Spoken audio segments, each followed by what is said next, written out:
او انبیاء علیهم السلام په ټولو ابراهیم علیه السلام الله تعالی داسې پیغمبر دا تیر کړی دی چې دا ټول خلق مني او ټول خلق نسبت ابراهیم علیه السلام ته کوي چې دا زمونږ پیغمبر دی، موږ په دین ابراهیمي باندې یو. مشرکین مکه به موږ د ابراهیم علیه السلام په دین باندې یو. یهودیان وی موږ هم د ابراهیم علیه السلام په دین یو. عیسایان نصوارا هغوی وی موږ د ابراهیم علیه السلام په دین یو، او موږ ورته موږ د ابراهیم علیه السلام په دین باندې په ملت ابراهیمي خو موږ یو. هغه موحد او موږ هم موحدین یو. او څوک چې شرک کوي نو دا د ابراهیم علیه السلام په دین باندې نشي کېدلی. دلته د ابراهیم علیه السلام واقعه بیاني. صدیق هغه چاته ویلی شي چې د په ژوند کې چېرته دروغ نه وي ویلي، نو پیغمبر هم په ژوند کې دروغ نه دی ویلی، نو د دې وجې نه ورته صدیق وي.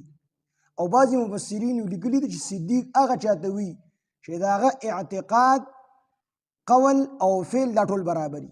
په زړه کې چې کومې خبرې وي په خوله باندې هم اک شان د هغې مناسب خبرې کوي او عمل هم د هغې په شانتي کوي، نو دې ته صدیق ویلی شي.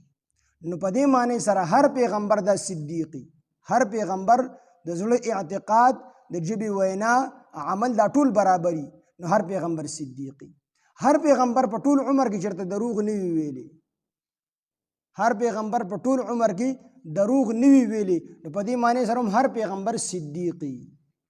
او هر صدیق پیغمبر نه وي، هر پیغمبر صدیقي، او هر صدیق پیغمبر نه، بلکې ابوبکر صدیق ته د صدیق لقب میلاو، هغه پیغمبر نه، هغه هم په ټول عمر کې چې دروغ نه ویلي.